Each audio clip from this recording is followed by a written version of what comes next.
Welcome to Just a Few More Minutes podcast, where three veterans of the animation and video game industry talk about exactly that, animation video games. I am one of your hosts. I am Jeff Gabor. I am an animator at Blue Sky Studios, and alongside me is Michael Berardini. Yep. There he is. We still don't have this down. I'm always prepared to say my name. Sometimes you say it, sometimes you don't. I just wow. And way out in BFE is... BFE stands for Bumfuck Egypt, I assume. That's right. Pete Paquette, animator and chum of these fellas. That's right. He gets to introduce himself. What? I don't know. I'm your superior. I get to say your name. Perhaps we just have Jeff introduce us from now on. Yeah. It's always kind of messy. I like it. I like that it's messy. That's what our audience has grown to love about us. Hey, audience, let me just catch you up on what just happened before we started. My house doesn't have air conditioning, and it's pretty warm. And Jeff, for the audio purposes, made me turn my fan off in this fucking sweltering room. So if I just become dripping by the end of it, it's for you. Thank you. Thank you, Michael. They appreciate it. Because otherwise, no, it's not this for you, it's for them. That's not good. Does that sound nice? It was on last episode. You didn't complain. I should have. Anyway. Right. This is our E3 episode. It is almost July 2019, so that means we got games to talk about. But every animation or every one of our podcasts starts the same way, with an animation tip. In this one, we're going to dive into some technical mumbo-jumbo about the graph editor. Oh yeah, this is getting exciting.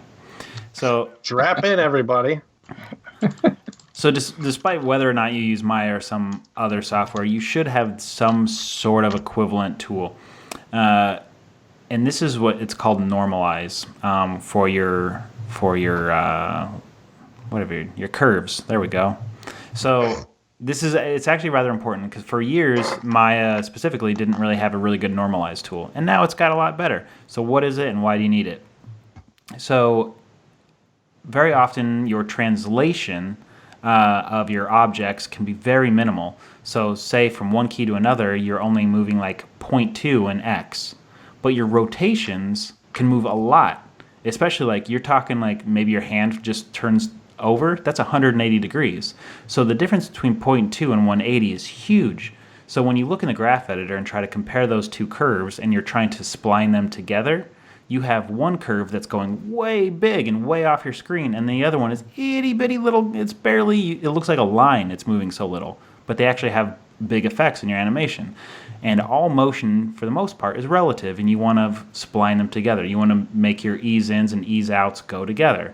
So if you go into your little drop-down menu in your graph editor, you can change your view to normalize, which basically scales the visual look of the curves to like both be like visually look like they're from -1 to 1. So you can spline them together. So it takes the max value of, say, your translation during your whole animation and puts that as the extreme. And same with your minimum, and it does that with rotations. So you can easily spline your stuff together. You can have ease-ins and ease-outs that are matching together. You can easily move your keys together. It's a very nice, handy tool and way to look at your animation, and you can easily just toggle it off if it starts to bug you. I think the default hotkeys in Maya, at least 2018, is 1 and 3 on the keyboard. Just swap between the two. Hey, thanks for that. There's your little Michael Pro tip. Also, sometimes you forget which mode you're in, so toggle between them quite a bit so you understand what's happening.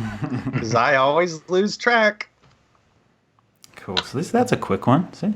You'll be Great having job. your fan on back in no time. All right, so I think we got an intro song, don't we? It's E3 now. It's E3. Wow. That's right. It's time for the boys' top 6. Oh, good. All right, so it is E3. We're going to give our top 6 events, breakdowns, games that we saw during E3. Yes. It is an exciting time of year. It's all the big AAA studios come out, all the big major developers and all the big companies come out, except for Sony, because they said, we don't have anything good this year. And they're right. They got nothing. Incorrect. They just know when a ship is sinking and when not to get on it. Yeah, they know their stuff's trash. They know they're going down. Is that what you're saying? No, idiot. They put out Death Stranding's big, huge teaser and a release date a week before E3. They don't need to fucking announce their shit at E3 anymore. Yeah. Because E3 is a trade show for the press, but you just go direct to consumers now. E3 is going to go smaller and smaller and smaller until it's dead. Ooh, well, I like E3, and we're doing a whole episode on it. So. All right. That's what I think, and I would say, just overall summary, this E3 was lacking in a lot of like super fun reveals and entertaining things. I mean, top level, my favorite moment from E3 was, spoiler alert, Keanu Reeves showing up. Mm-hmm. That was great. That was fucking awesome. Did you guys watch that? Yeah, I watched it live. Me too. Watching the little like the comments like on Twitch go live, people were losing it. They're just losing it. It was great. Dude, I was at work because it was on Sunday. I was working OT on Sunday, and I was just sitting there all by myself. But like no one was around. It was quiet, and I was just like geeking the fuck out. I was like, "Oh my god, Keanu!" I'm curious because like I didn't see it or I didn't read about it until afterwards, and like people are going crazy over it. And what I'm trying to understand is it because of Keanu himself? Or because it can't be because there's a celebrity in a game, because that's been going on for years. Well, I mean, not to get too in the weeds on it, but Keanu is going through a bit of a revolution right now, mostly thanks to John Wick and all the press that he's been going through. But people are just finally past like, oh, he's not a very good actor, and realized, oh, he's maybe not a great actor, but he makes fun movies and he's a genuinely nice person. Right. And he takes good roles. And then to see him pop up in the like biggest video game ever that everyone's excited about, it's just like a convergence of wonderfulness. Yeah, that's my opinion. But my point being, the biggest moment from E3 is about a celebrity in a video game that we didn't see any gameplay for. So not a lot of cool gaming news on that front. No, usually every E3 you're trying to like whittle it down to a list of top 6 cool things that you saw, and this one's more like, all right, let me find my top 6. Yep, I got a bunch of randos because I'm sure we're all gonna pick the same shit. So, and I know people have told us that they like the E3 episode because that's what they use to like look ahead at the games and find the gems that they should be on the lookout for. Mm-hmm. So I'm going to give you all some random shit to look up. You probably won't like it, but at least I'll fill that quota. All right. No, I mean, I'm excited about the 6 that I got. So let's just dive right in. I'll traditionally go first. Mike will go last, and Pete will go right in the middle because we just go from dumb stuff to great stuff, right? Michael always has the most interesting stuff. All right. So I thought you were going to say something inappropriate, like I like being sandwiched. Yeah, I definitely thought I was going to be at the bottom of that barrel, but somehow I was at the top. That was really nice. It's because you made me turn off the fan, isn't it? I feel a little bad about that. All right, in Jeff's number 6 slot, we have Creature in the Well. Oh, okay. Good. Yeah, I like that. It's a sort of a weird brawler game. Top view, you got your little sword, and reminds me of Hyper Light Drifter going around, but then it has a pinball aspect and a music aspect tied to it. Really, I didn't see this one. Looks what really cool. Creature in a Well? Yep, Creature in the Well. Especially listening to the audio of it, like how it ties in. Really, it just seems fun. Who developed it? Flight School Studio? Mm-hmm. It's coming out this summer, in fact. It's not long away. So check out that trailer. Did you want to say anything about it, Michael? I think that was originally announced on one of the Nintendo Directs a couple months ago, but this was the first time that we saw like a lot more of it because it was mostly just like one of those little snippets in like a big montage thing, and this was like actually seeing how the game would work. And it was like, oh shit, you don't just stand in one place and hit a ball. It's like you're actually moving around and like using all of them in combat. It looked really cool. Yeah. Oh yeah, I saw this at PAX. Yeah, it's not a exclusive like heads up or whatever they call it. Whatever. World It's kind of funny. first look. It's not a first look from E3. It was seen before. But yeah, it looks cool.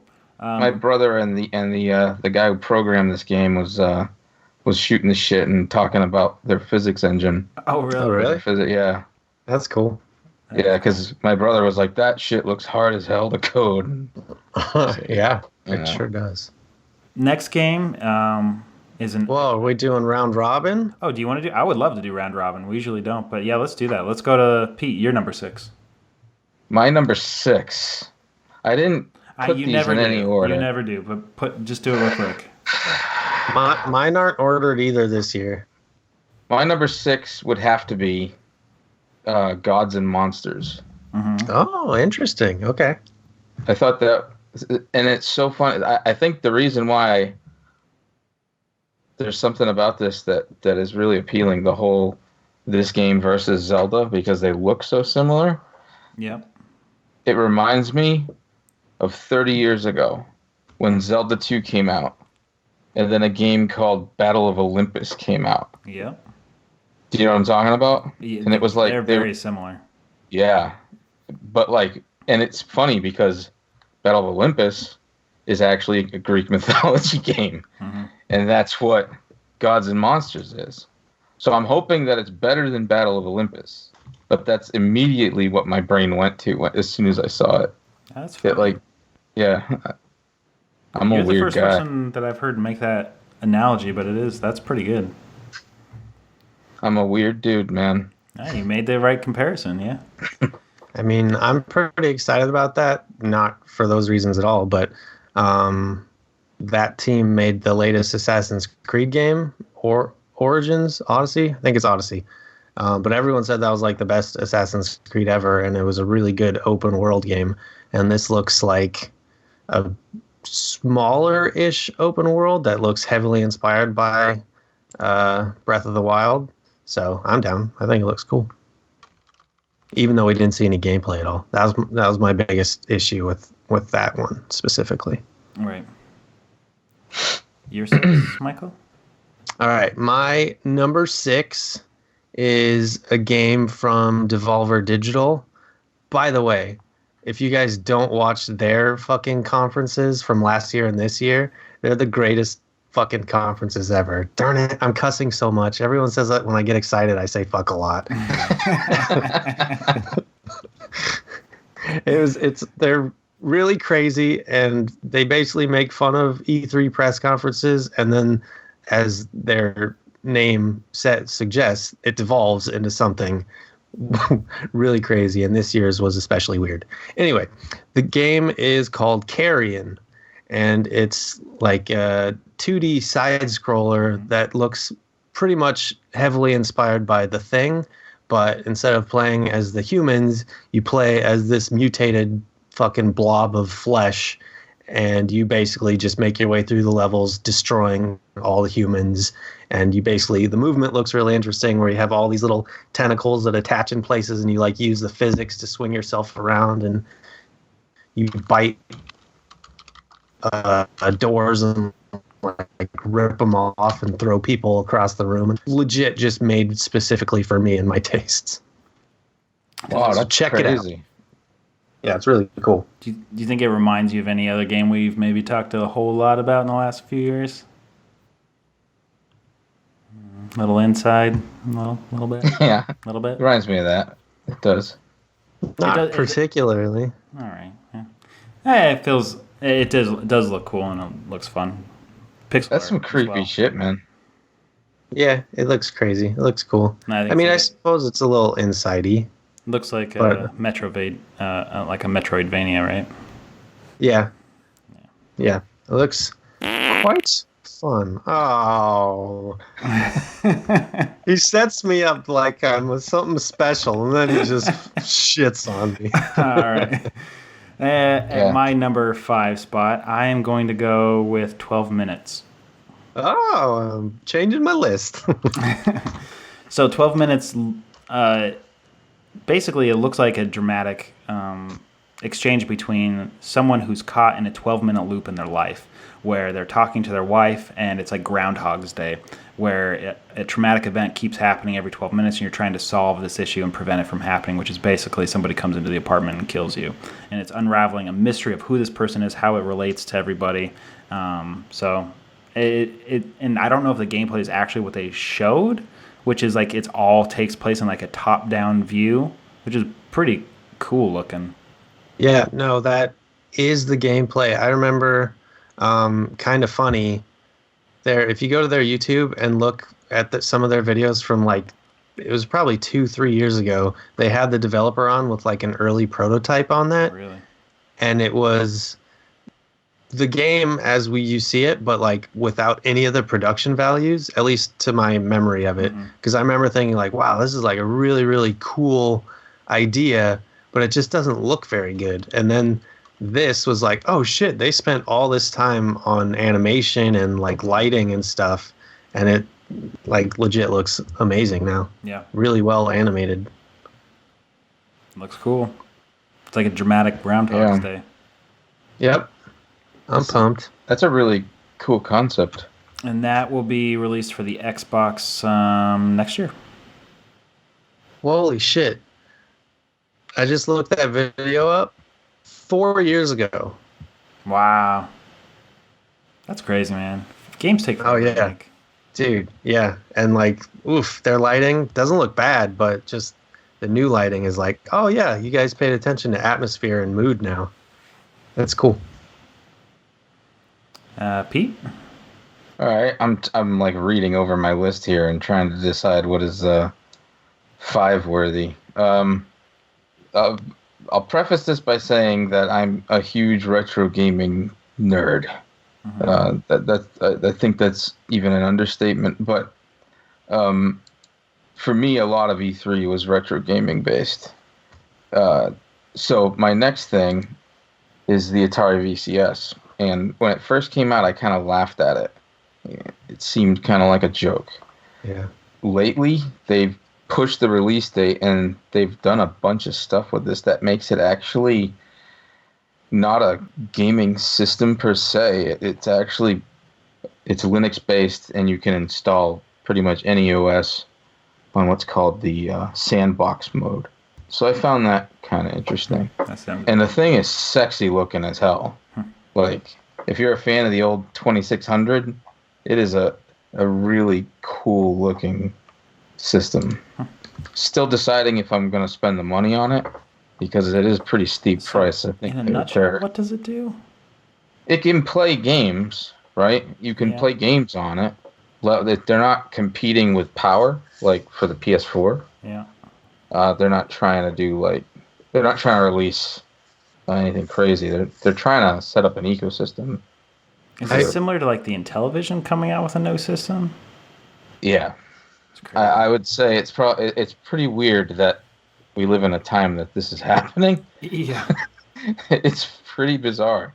Yeah, I remember like months ago, Atari was teasing something new, and I assume this is it, but I'm looking at it right now, and like it also has streaming videos up to 4K and 60 frames per second and stuff. This isn't just playing old school Atari games.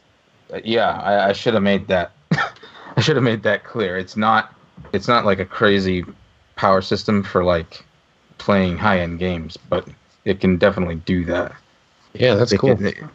I don't think that's what they're trying to do, but they can definitely do that.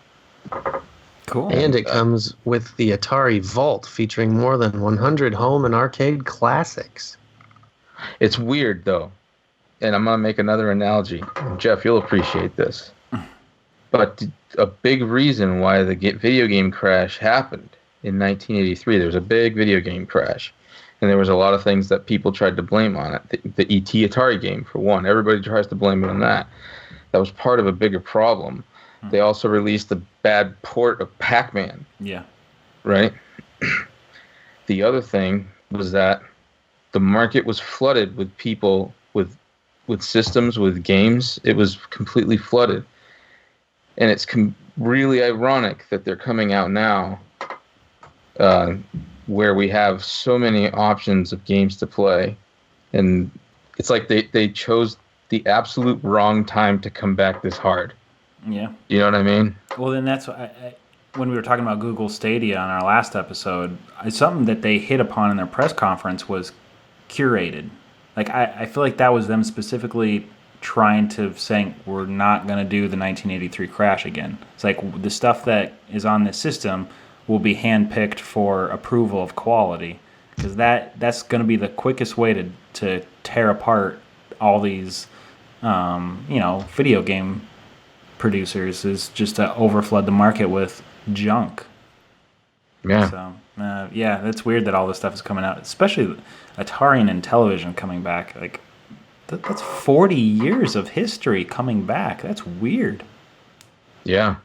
I wish them the best. Yeah, I don't know if I'm going to buy their console, but Well, if anyone is interested, it's shipping early 2020. You can get, it costs $389.99.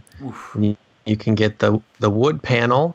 You have to order that version from Atari, their website. There's an all black version that you can pre-order from GameStop, or there's a weird yellow Kevlar gold that you have to pre-order from Walmart. Wow. So interesting, because they're very really weird. tapping on nostalgia big time. Yeah. Like, and the fact that, hey, this is going to be collectible, so we're making all these skins for it. So, Yeah. All right, Really Michael. interesting. We're never going to get through this if we don't go. Let's go. Okay. Sorry. All right. I really want to beat you guys to the punch on some of them, but I won't. My number 5, I will put the new Blair Witch game. All right, swapping out one of mine. Really? Okay, never mind. I take it back. No, go. I got plenty of reserves. No. Okay. I gotta do the ones you guys aren't gonna do. That's too bad. I'm not gonna do that one. Okay, all right. Minecraft Dungeons. Ooh. Yeah. I should have put that on there. That's a good one. Yeah. Because I love Minecraft. I've not touched Minecraft in forever. I'm always looking for games to play with my wife. She says they don't make enough games for couples. There's not enough couch co-op games. And we used to play Minecraft together. But, Minecraft only is interesting for so long, unless you're a fucking 12-year-old, then you use it all the goddamn time. Or you play Fortnite. Regardless, this is a new version of Minecraft, and it's a lot like all those other top-down games. But for some reason, because it's Minecraft, it's like, oh, I already understand this. This is not difficult to wrap my head around. I know what to do. And it's just playing with the tropes, and it's like, oh, this is a really creative new version of Minecraft that I didn't ever expect to see for some reason. Yeah, I'm excited to play that with my kids. Oh, actually, I would like to combine my number 5 slot with the Minecraft AR thing. What's it called? Minecraft Worlds or something that they announced at the Apple show like a month ago or so. Mm-hmm. I just thought it was impressive. It's like full-on Minecraft. I'm sure it's pared down in some way, but you play it on your phone, and it's just an AR overlay, and you can literally just like build and play the game. There are creepers coming up on you and blowing your shit up, and you can I'm just really excited to build out my cube at work in Minecraft and then just have people come and look at it through their phones. But it's cool because you can build it life size, or you can scale it down so it fits on your table and you can look at it from God mode essentially. And that way, when people ask you, why didn't you decorate your cube? You'd be like, wait a minute. Yeah. And hand them the phone. Here's my phone. Also, fuck you. Yeah. Oh my god. All right, number 5. Number gets 4. Part 2.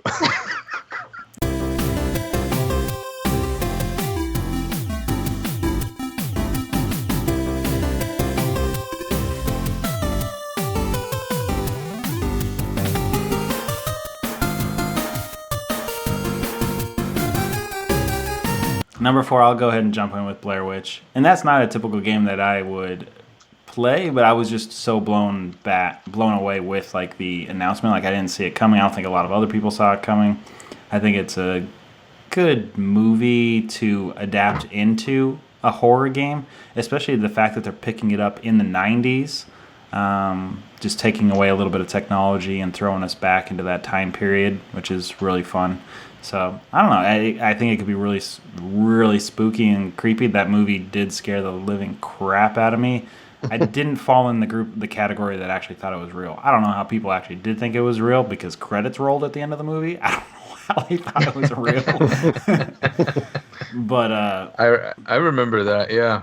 That was all the hype back then, man. Like everybody freaked out, and when I saw it, it scared the shit out of me too. Dude, that guy standing in the corner. That man. And that's in the trailer this time too. Ugh. But it's like it's that moment with like the tradition of new horror games where you have a camera like Outlast or whatever. It's very heavily inspired by Outlast, obviously, but it just looks fucking cool. It's a perfect game for that type of gameplay. Yeah. All right, Pete, moving on. You're number 4. All right, my number 4 is I'm still deciding. I know it's hard making it on the fly. I know, right? Like what the hell? We'll have the TurboGrafx 16 Mini. Excited me. Okay. I gotta look this one up. TurboGrafx? The TurboGrafx 16. Yeah. There's 15 of these before?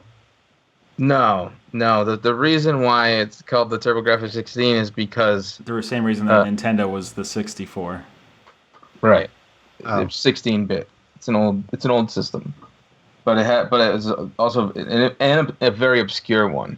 It came out around the same time as the Genesis and the Super Nintendo, but it had some great games on it, but nobody played it. So it's they've announced a few games for it. Dungeon Explorer and R-Type. Those are 2 great games. I mean, that system's really known for its shooters. Yeah. So, yeah. like R-Type. So, it's got a lot of good shooters. I did rent the system several times growing up just to play Bonk's Adventure. Yeah. It was a really fun version of the game. So, I have fond memories of the TurboGrafx 16. The cartridges were like these little like SD cards. Yeah, they were like system. credit cards almost. It's a weird system. Yeah. But yeah, that's exciting to me. I'm happy you have that in your life, Pete. I am willing to bet your number 3 will be the Sega Genesis Mini. Oh no, that's old news, man. Oh, darn it. I just saw Jeff Keighley playing it at one point in the 3, and I was like, oh, they made one of those? That's where the fart noise needs to come. Mine, there it is. Thanks for stepping on my words. Fuck, what do I do? Because now we're getting into it. Now, okay, my top 1 and 2 are there.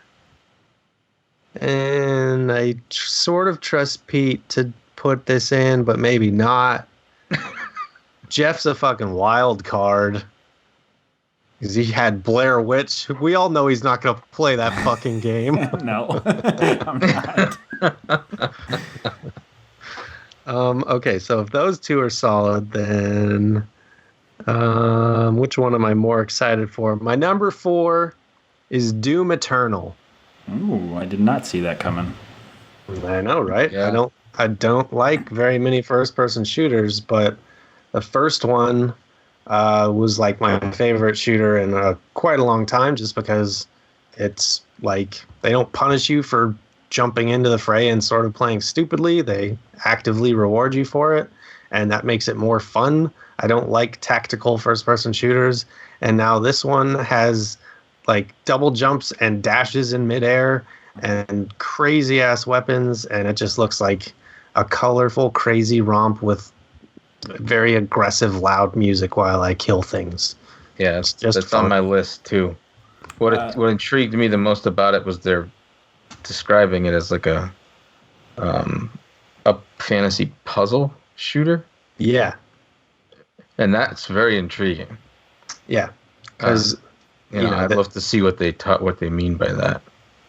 Well, I think there's a lot more platforming now. There was a lot in the first one too, but it wasn't like super puzzle heavy. But I also feel like the way that they introduce enemies and things that work on them and other things that don't, and like you usually just fight in these arenas and you're fighting waves of enemies, but it's like what types of enemies come at certain times and how to use them and how to utilize your environment and stuff. It's like very actively puzzly thinking while you're just shooting shit. Way better than Destiny. Suck it. I agree with that. All right, I'm going to go number 3. Steal one of Michael's. I'm going with Fall Guys. Ha! Not Really? Not on the list. Oh, man. It feels like it's right up your alley of just being a great couch co-op fun party game. Like, it looks like that is... It's true. You want to have your friends over and have some beers and then just laugh yourself silly to the ground. This is great. It looks like a great game for Extra Life. That's very true. Actually, we need to talk about that. My question with Fall Guys, I didn't look too much into it because I don't like the way the characters look, and I immediately wrote it off. Oh, okay. I don't like the rigging on the shoulders for some reason. Wow. Maybe I'm thinking of a different game. It's stupid. I have a weird aesthetic thing, okay? But my question is, because it's essentially a battle royale mixed with like a weird... what's that show on NBC where people just get hit in the face with balls while they're Wipeout? Oh, yeah. It's those two things mixed. Yep. But it's all online. Is there couch co-op? That I don't know. Man. How could it It's be? not going to be fun if I'm playing and then all my buddies are just sitting there watching me play. That would suck. That's a big It flaw. should allow you to have multiple, like 4 screens going on and then jumping in online. That would be a major bummer if it doesn't. Because the whole thing is about laughing together. I might be... But that one's... Yeah. I think that's a PlayStation exclusive coming out in 2020. Looks very silly. Pretty cool. Really? Yeah. Very silly game. Anyway, so check out the trailer if you haven't seen it for Fall Guys. Definitely just a goofy... It's popcorn fluff. It's nothing but fluff. The super bright colors. Yeah. All right, Pete, your number. What are we at? 3. What are we? 3? 3. Okay. So my number 3 isn't. It's not really news for E3. It came out. The news broke earlier than that, but still, I got to put it on there as Link's Awakening. Like, I'm really excited about that one. Right, there goes my number 1. We're about 2.5 months away from that, something like that. 3 It months? should have been day and date when they had it at E3. I was praying. You put that into my head and got me super disappointed when it didn't happen. Yeah. I mean, I got a 2-week vacation starting tomorrow, and I was desperate to play that. Yeah, but now I'm aching. Now you got Necro Dancer, right? I did buy it, yeah. Have you started playing that one yet? No, it's probably downloading right now. Here's the thing. I literally only got a chance to play it for like 10 minutes, and it was the most engrossing 10 minutes of gaming I've had in a while. I've spent all week just listening to the soundtrack. Yeah, it's really, really well done. Yeah. Anyway, Link's Awakening. Looks great. Yes. Waiting for Link's you. Awakening. Oh, I forgot. I was on me. Yeah. Link's Awakening is they're remaking the original Game Boy game, and making it the same sort of like cartoony aesthetic, but the same sort of perspective, kind of like a squashed isometric perspective thing. A little bit of tilt shift in there. Yep, and It looks like clay pots, handmade a little bit. yeah, It looks good, It's because I really- don't know how really- many people have really ever cool even looking. played Link's Awakening. Like, that has got to be a super low percentage. So it's going to I've played it. Really? Yep. How did you play it? Growing up? Yeah. Wow. Did you have a Game Boy? Yeah. Oh, cool. Well, I mean, technically, I think it was my brother's Game Boy. Okay. I think I played Link's Awakening DX, which was probably a colorified version for Game Boy Color. Mm-hmm. I think it's still the same game. I'm not up to date on my DX versions versus original versions. I would expect you fucking retro nerds to correct me on it, but... Well, I know nothing about the Game Boy. I actually haven't played it. In fact, I haven't played many Game Boy games because the Game Boy was my brother's. And the Game Boy was expensive back then. Uh-huh. And so I couldn't afford one. My parents couldn't afford to buy me one as well. So my brother played all those games. So now now that they're re-releasing it like this, I'm pretty excited. Yeah, that is legit my game of the show for E3. All other games pale in comparison to how excited I am for Link's Awakening. That's awesome. Yep. All right, Michael, then moving on to your number 3, whatever, 2, whatever you want to call it since Link's Awakening is taken. Okay, so my number 3, we just got to get into the big stuff now. Yep. I'm leaving the biggest one to someone else. Final Fantasy VII Remake. I was blown away to see as much gameplay as we did and to get like a breakdown of how it was actually going to work. Because if you'll recall, I recently started playing Final Fantasy VII for the first time. Right.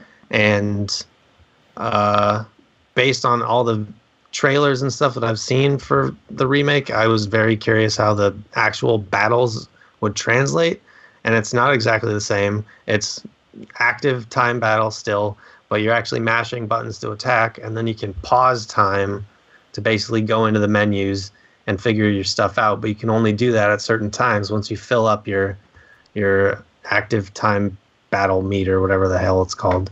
But it was very cool, and it was like, oh, that's a very interesting way to do it. I don't play a lot of RPGs. I don't know if this is revolutionary or old hat at this point, but the game looked really, really good, and it's very much making me question whether I spend the money on a PS4 Pro to play it. Wow, that's huge. That's pretty Buy intense, an entire man. system for it. Well, I mean, the other great thing about that was the release date of March 3rd or something, 2 days before my birthday, which paired with the rumor that The Last of Us 2 might come out in February, Death Stranding comes out in November. I got some real fucking heavy hitters that a PlayStation Pro would pair perfectly with. So, And then Mindy can have her own PlayStation. yeah, she'd love that. Yeah.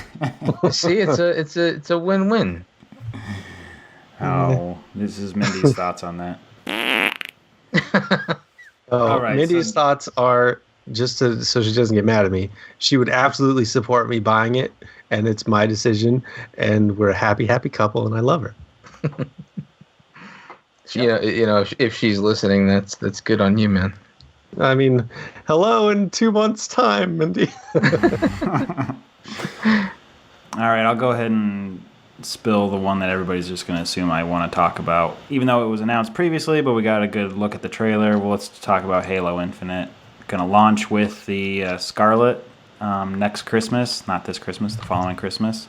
So it'll launch an entire Xbox system, and better be good because they're banking on it. They have to revive the Xbox to start competing again with the PlayStation legitimately. They do fine. They just, they're not dominant like they want to be.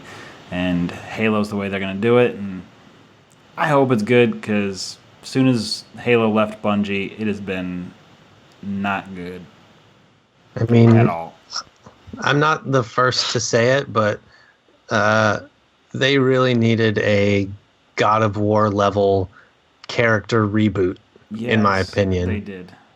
And going into it, initial response to that trailer was like, oh, wow, we're actually going like a human route. Is this Master Chief? Not knowing anything about Halo, but it's like, oh, we're just going to start with him without the mask, and we're going to find him in a pretty desperate situation.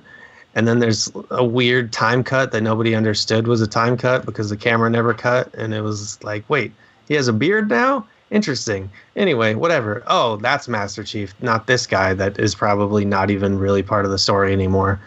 I don't know. It's just like a weird setup. Yeah. I will say it was disappointing.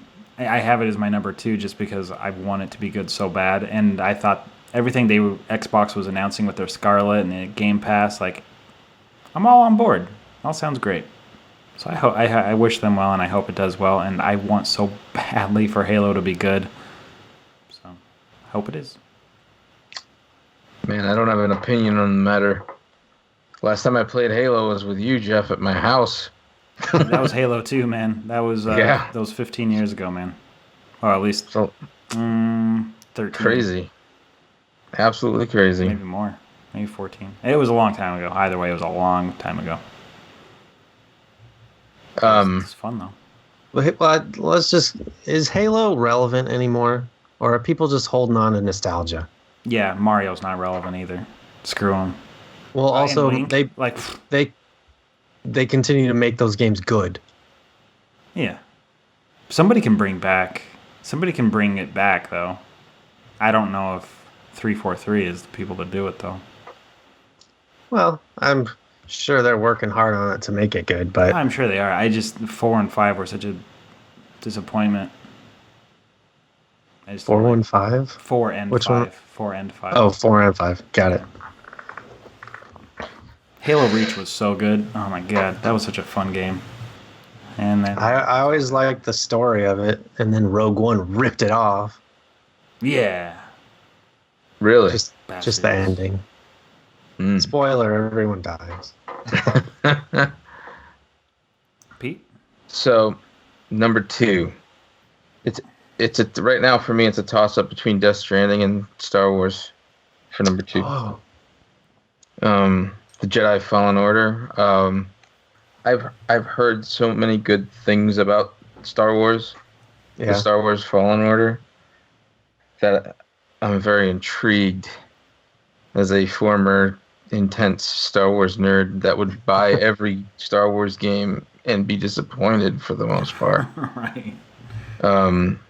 So this I'm cautiously optimistic about. And Death Stranding is obviously on you guys' list too, probably. It's just so intriguing. Like it's another intriguing game for me. I just want to know more about it. Well, Death Stranding will know more than we could possibly need come November 8th. That's right. That was a big shock to me. I thought that was a 2020 game, like mid-2020s. I'm excited. It's not on my list because, like I said, they didn't really announce it at E3, so I was like, you don't count, even though I'm very, very, very excited for you. Yeah, that's why I wanted to mention it, but I didn't want it to take an entire slot. Well, I got such a huge list, we'll have to do some honorable mentions. Sure. Just quickies. But Star Wars, a few thoughts. I heard some people saying that they were a little disappointed with the gameplay reveal. I thought it was really cool. It's about what I expected coming off of Sekiro, where all the fighting is very methodical. I couldn't say for sure, but I hoped that I saw seeds of that where you are actively blocking and timing your blocks and attacking, and it's not just like waving my lightsaber uncontrollably and everything dies. So I have hopes that it will be harder than that gameplay thing made it appear. And then the other thing that I've heard through people that saw like a behind closed doors gameplay demo was that the game is not it is narrative driven, but it's being related to Metroid and Metroidvanias, where you will have a spaceship and you can fly to different planets and explore and come back to those planets when you have higher powered abilities and go around and do stuff. And it's like, oh wow, I did not expect this game to be.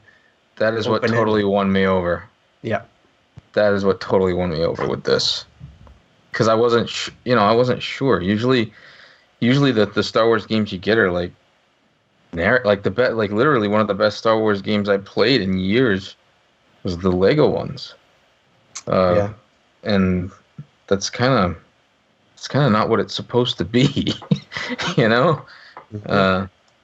So like this is like very exciting for me. Yeah, I think it'll be fun. It wasn't even a contender for my list because I honestly just probably because it's a Star Wars game, I don't think it's going to be like amazing. I'm absolutely going to play it and I'm going to enjoy it, but unless it does something real special with the story, it's not going to make like my top 6 of the year, I don't think, but it definitely looks fun. So what was your number 2, Michael? My number 2 is a big fat empty spot right now because I don't want to take the juicy ones, but I'm fucking doing it. Number 2 is Cyberpunk 2077. Cool, man. Yeah, that was the Keanu special right there, where he came out on stage to talk about that game. Yep.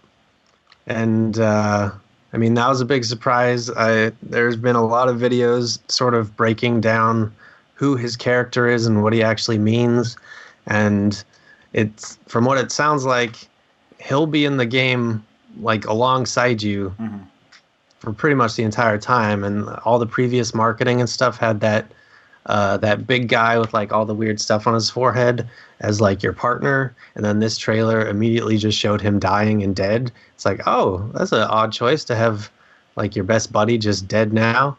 Oh, but you're replacing him with Keanu. Even better. Perfect. I love it. He's so handsome and he's got a silver arm. It was a cool trailer. That said, again, no gameplay. Even though we've seen last E3, they released like 45 minutes of gameplay, and that already sold me on it.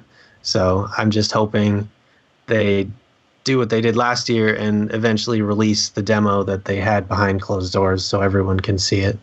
Because, like, based on all the stuff I've heard from people that did see it, say that it was genuinely mind-blowing and like an evolution of gaming as we know it. Really? Jesus. Yeah. And it's a beautiful game too, man. Like they spared no expense on the art design here. Yeah. And And like it's crazy. there was comparisons because Ubisoft announced the new Watch Dogs Legion, where you can basically play as any NPC that you see. But like we all know, Ubisoft games, there's bound to be repeated NPCs that have the same texture, the same face or whatever. And obviously the E3 demos for Cyberpunk are like closed off demos meant to show off their best foot. But there was like literally nothing repeated on any characters to their knowledge and their sight or whatever. And it's just like everything is like at 110%. It just sounds so good. And it actually has a release date in April. We'll see if So it that's- sticks to that. We'll see. Mhm. I'm not True. confident on that, but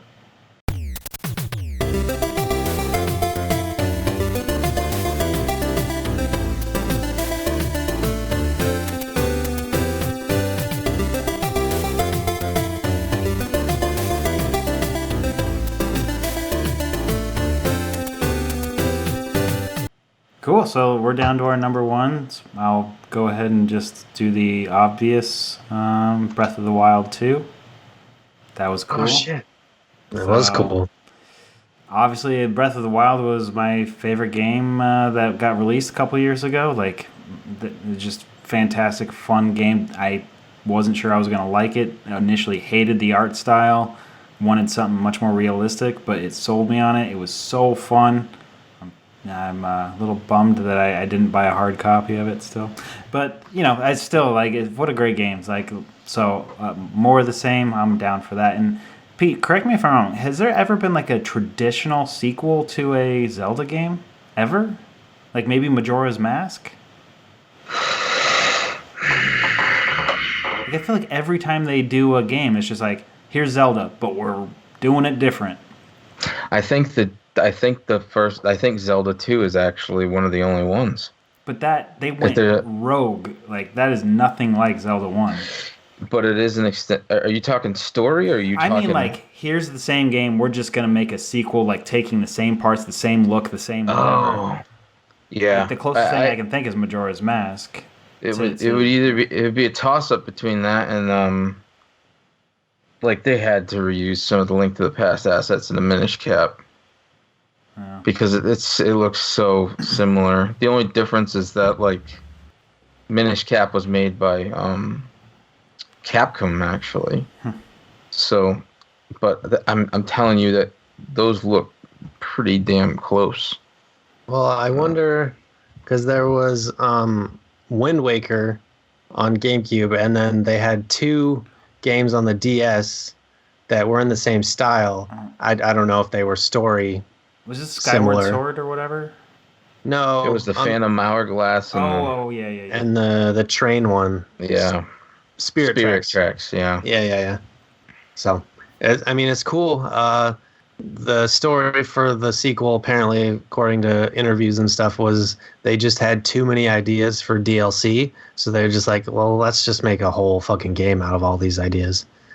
And let me just tell you, I don't know if it's just the people that I follow on Twitter or if like the Nintendo fan art bubble is like exploding. But number one, everybody loves Zelda's new haircut. Like, people are blowing the fuck up about it, which I don't care about the haircut. I think she looks great. That's fine. But it also leads to a lot of speculation that she will be playable. Right. And I think that would be awesome. Yep. I just probably like the first time that's happened in a while, and she's actually a useful character, not just a damsel in distress or whatever, even though she was chic. Whatever. And then number 2, that weird mummy that wakes up. Everyone's speculating that that's Ganon or Ganondorf or whatever, but he's a gross mummy. And now Twitter has decided to rehydrate Ganon, and everyone's just drawing fucking sexy Ganondorf now. And my Twitter feed is just full of like muscly, hot, dripping, sexy Ganondorf. It's like I could scroll for days through it, man. That sounds that's very strange. I mean, All right, Pete, you're number 1. Oh, okay. You don't want to hear more about sexy Ganondorf? No. I'm gonna pull it up. My number 1 is probably nobody's number 1, but I was happy as a pig in shit when I saw the Battletoads trailer. Let's talk about that, because I saw you saying that you were so excited about it. This is the first time I saw a really good look at it, right? I am very worried. Very, very, very worried. I'm cautious about it. Because it looks really good, but I'm not sure how it's gonna play. I'm curious how they handled some of those things where I saw one thing where he pulls out this huge fish and it flops on the ground. Mm-hmm. I'm curious how things like that how they worked that into the gameplay, because that, from the look of it, I was like, oh man, that's really cool, but how the freak do you do that? Do you pause the game? Like, you know what I'm saying? It's Yeah. My biggest issue is the frame rate of the animation looked really low. Like, it felt like it was running 12 frames per second. I'm sure the actual movement of everything is running 60 or whatever, but the actual drawings of the animation were running really low. And then the sprites were so big that I was like, given the resolution of TV, like especially like 4K TVs too, why aren't they teeny? And they would look just as good, but then you would have more room to run around and play. Like, they're entirely too big. Oh God, Michael. I gotta move it. What? Dude, there's just a ton of it, man. Why? It's great. What Look at this one. Why do people do this? Because they're expressing themselves, Jeffrey. They're so talented, and they're drawing Ganondorf porn. It's not porn. This is a good one. It's a little comic by, I want to give a shout out. S. Kinnelly, right there. I'll just scroll through it real quick. Oh, That's it, I guess. It's just great. Everyone's excited.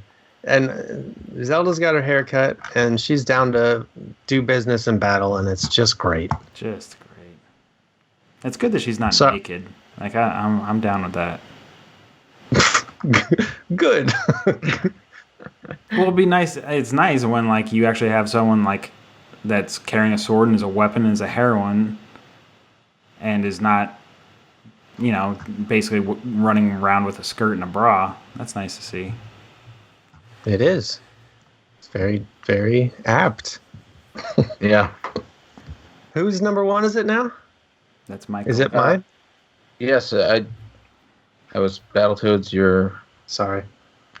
I was deep in the wet Ganon, It's getting lathered up, you know what I'm saying? Getting moist. When's the release date for Battletoads? I don't know. Is there one? It's probably out right now. June 1st, 1991. No, that's not it.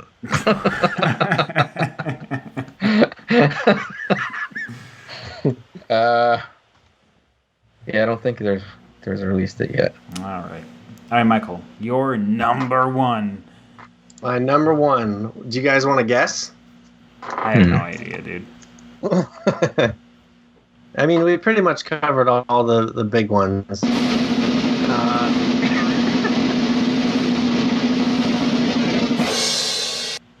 Elden Ring. How did I not expect that? Am I stupid? He builds me up so good. I know. All right. Let's try that again. Hold on. No, we don't need to try it again.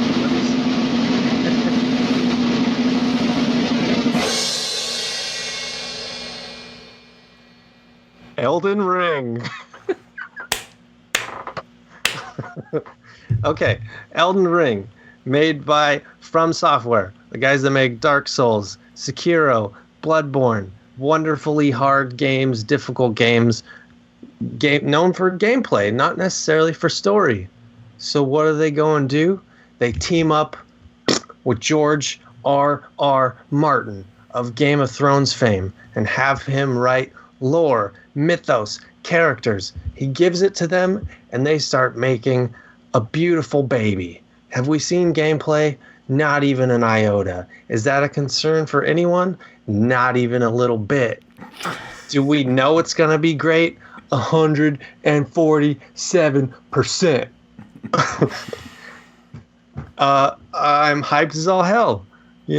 They make killer games with weird ass monster designs. This one's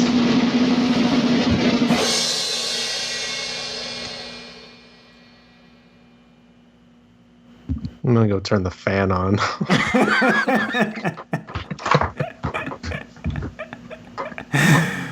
That sounds great. It sounds just super. So Game of Thrones. I put it on low for you. Everybody's It's not even a huge fan of Game of Thrones right now, right? I heard it ended well. on. Yeah. Well, I'm sorry. Did you mention what games they've made in the past? yeah, Dark Souls, Bloodborne, Sekiro. Oh, so nothing huge, right? No. Yeah, nothing at all. Sekiro probably my top game of the year right now. Just a little teaser taste for you. Yeah, it looks great. The trailer was super ambiguous, and there's been a lot of speculation and deep diving into it. You guys don't care, but I'm going to tell you about it now that I just decided. It looked great. It looks great. It's a departure for the types of games that they make. I mean, not in terms of fighting, but it's supposedly an open world game, which when I first heard it, I was like, well, their games are already sort of open world. And I was like, no, they're more like Metroidvania stuff. They just have crazy intricate level design where you go one way and you go around a path and then you end up where you were, but you're like hundreds of feet above it and you can get down and it's like just spider webs of tunnels twisted on top of each other, and it's like mind-blowingly cool level design.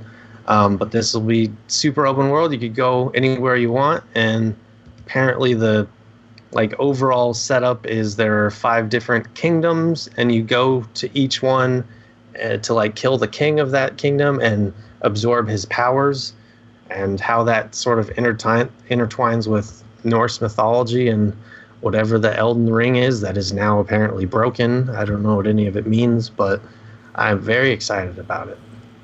And that is my number 1 behind Link's Awakening.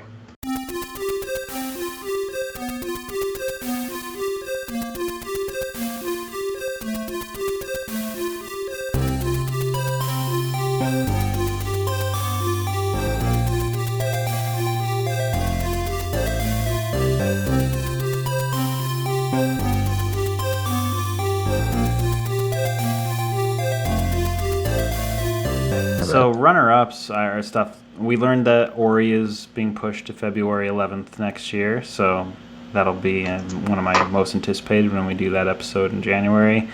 Deathloop. Don't know what the gameplay is going to look like, but it's another like Groundhog's Day repeating death type thing, which looked like a husband and wife or a man and woman against each other, something like that. It looked really cool, but I don't know what the gameplay was really. But it looked neat. Do I have anything else? I mean, we mentioned Cyberpunk. What about Way to the Woods? I think that was the name of the game. Indie game. Oh, is that the one with the deer? Yeah. You're shaking your head. Do you know how old the developer is who made that game? Yeah, he's like in high school. 12. Yeah, he's 20.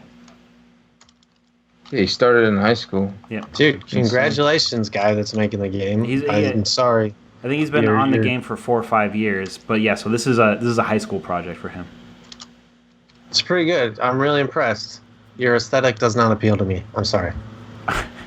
I'm sure he's very bummed about that. And then other things I just wanted to quickly talk about. Really big games that I just learned about. Dr. Mario World. That's cool. Oh yeah, that's gonna be on the phones, right? Yeah.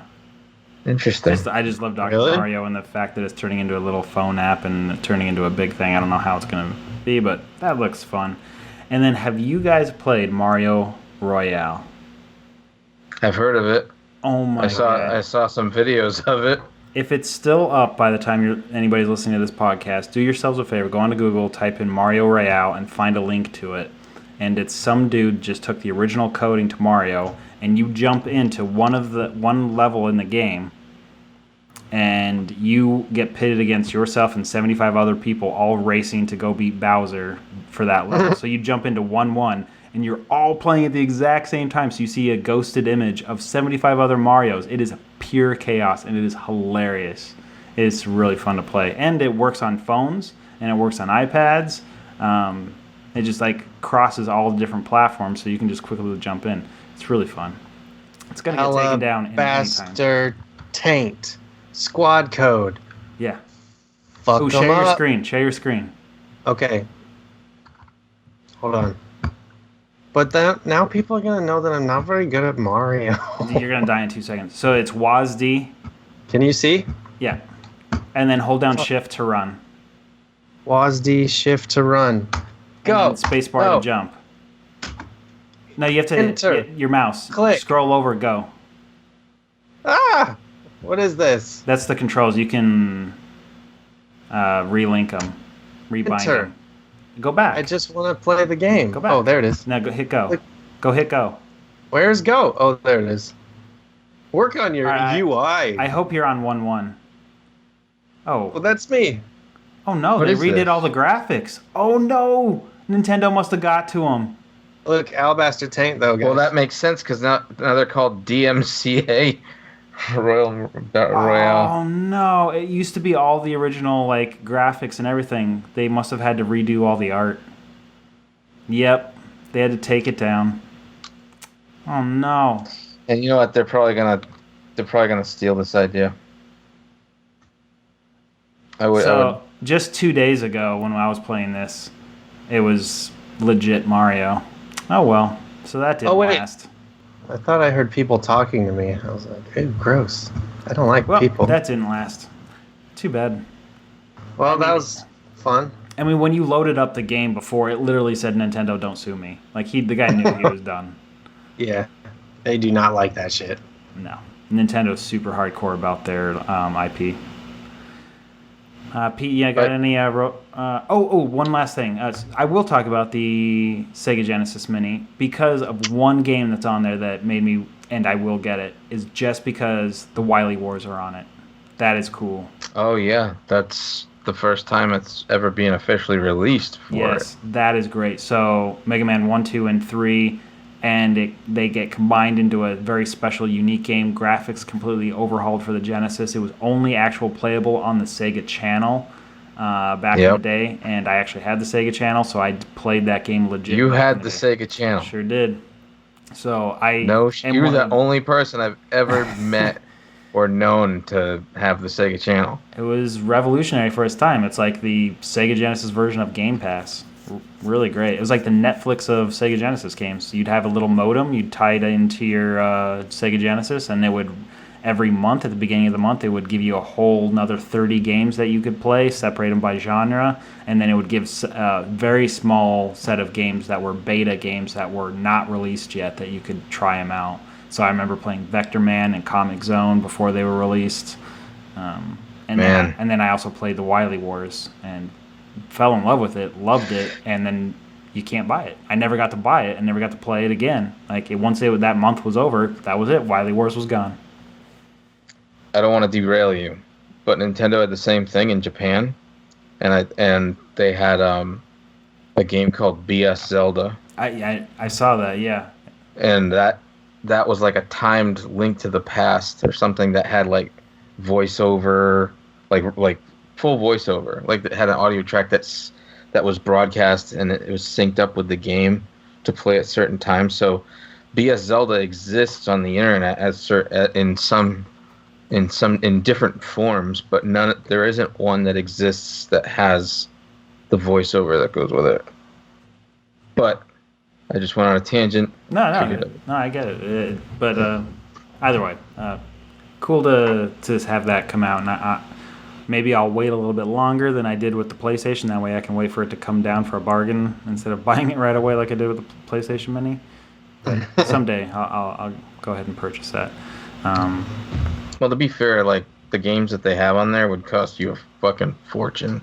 Dude, there's to buy. Great games on that. They really did. Yeah. They did a much better selection than I feel like the Nintendo Mini. Like they picked some of the best games on the system and put them all on there. Like it's like, I wonder if they have. And it's like, yep. I wonder if they have. Oh, yep, they got it. So. Yep. Well, there's also not a lot of great games on the Genesis. Burn! Dude, what? I don't. That wasn't necessary. I just wanted to contribute. I felt left out. The Genesis had some good stuff. I never had a Genesis, so I don't fucking know. Yeah, the Genesis. It's kind of funny. Like the Genesis really delivered on the arcade at home promise. The Nintendo wasn't as concerned. Yeah. So, and that shows, like history shows that that's what they did. So that's why they have less solid games on it. You know. All right. Pete, you got any E3 runner-ups? Okay. I didn't really see much of it, but the title intrigued me because it's the Dark Crystal Tactical RPG. That was weird. Yeah. Oh. I want to learn more about that. The other thing that I literally cheered for, although I don't know why I did, in hindsight, was that they are releasing. Last year, One Up Arcade released like mini arcades for people to play at home, and on them was like a bunch of different games, like a selection of different old games. They announced one this past week, or during E3, that's going to have both Ninja Turtle arcade games on them. The size of them is based off of Japanese arcade machines, where they're actually designed for you to like sit down and play with. So they're smaller, but I'm not going to buy one, but it's great for somebody who really loves those games. Yeah. Speaking of arcade cabinets, this one's for Jeffrey. Surprised he didn't mention it. It is so cool. For audio listeners, Enter the Gungeon has a actual arcade cabinet coming out for what are those things called? Arcades. That's Right. it's a shooting game. It's Enter the Gungeon, but like first person. Yeah, like it all those old looks like shooter Area games. 51 or House of the Dead or whatever, so where you have like a light gun and you're shooting at the screen and reloading constantly. Yeah, it's not that. I mean, I could get that for just $5,000. Yeah, no problem. I'll send this to Deb for Christmas. No problem. That's a hefty price tag. That's only like 1 month of daycare, so I'll keep the kids at home.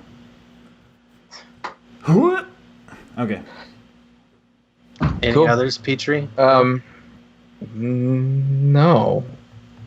My list has a few more, so I'll just get through them quickly because we just have a few more minutes. You know what I'm saying? Oh, bingo.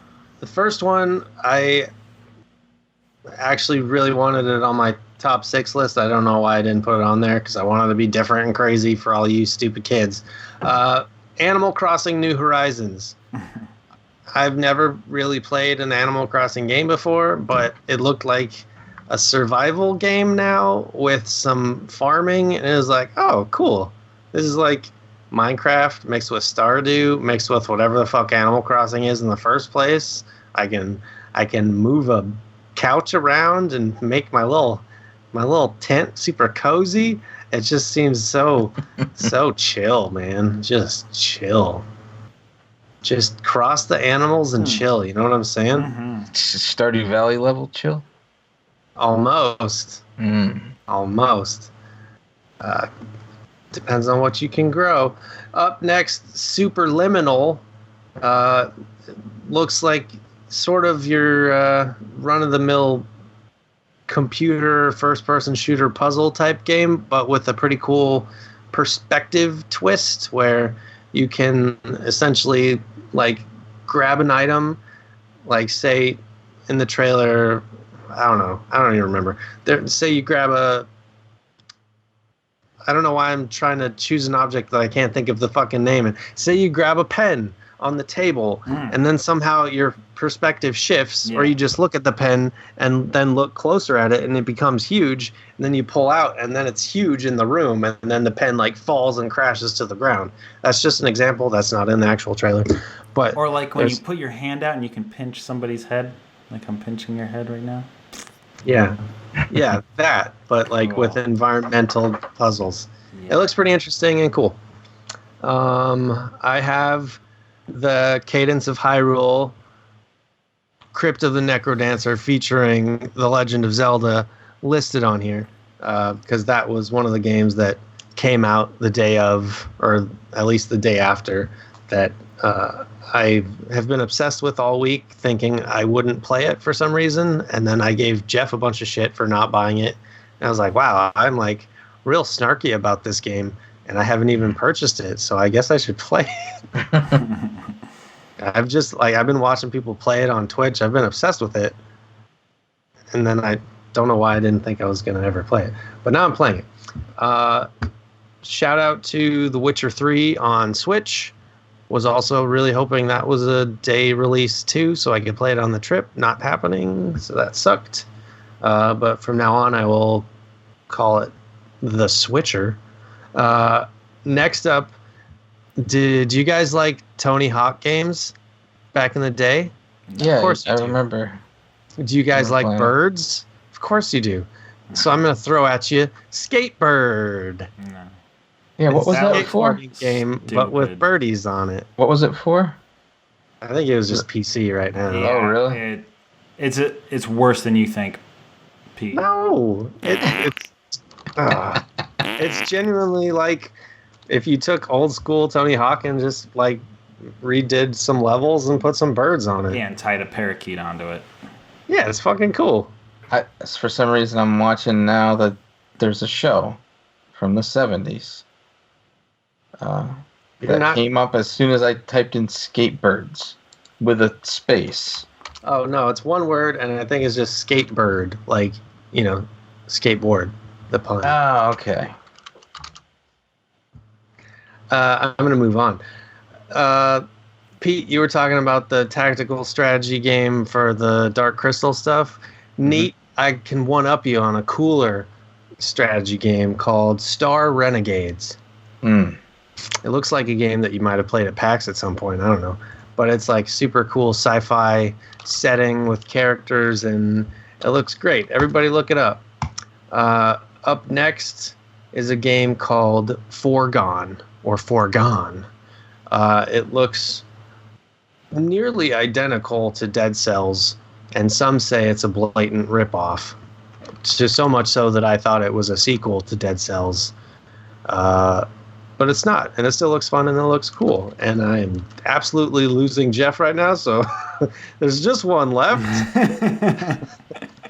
And it's called Chris Tales, and it looks like a sort of an indie attempt at a RPG, a classic RPG with a very painterly 2D style with some pretty good animation in there. And it looks enjoyable and fun and a very strong art style, which is always appealing to me if I find it appealing. I did see Star Renegade at PAX. I knew it. I'm gonna send you guys look at it because it's hard to forget visuals like this. Check this out. I just sent it in the stream chat and the Skype chat. But this right here, I can tell you right now from working on Croom. Oh yeah. This is hours. Hours and hours. Share the screen here. It's crazy. It's absolutely crazy. Look at that shit. That's hot. Yeah, it looks great. Wow. That's probably Super Nintendo resolution. Yeah.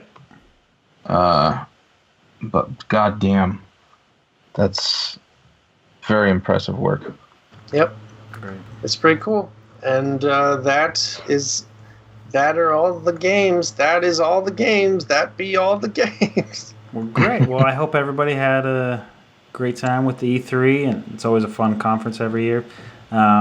We'll be back in August, so hopefully everybody enjoyed their 4th of July and is enjoying their summer. Get outside. It's about to end. Football season's going to start. Training camp's going on by the time we get going next time, so I don't know. I'm done.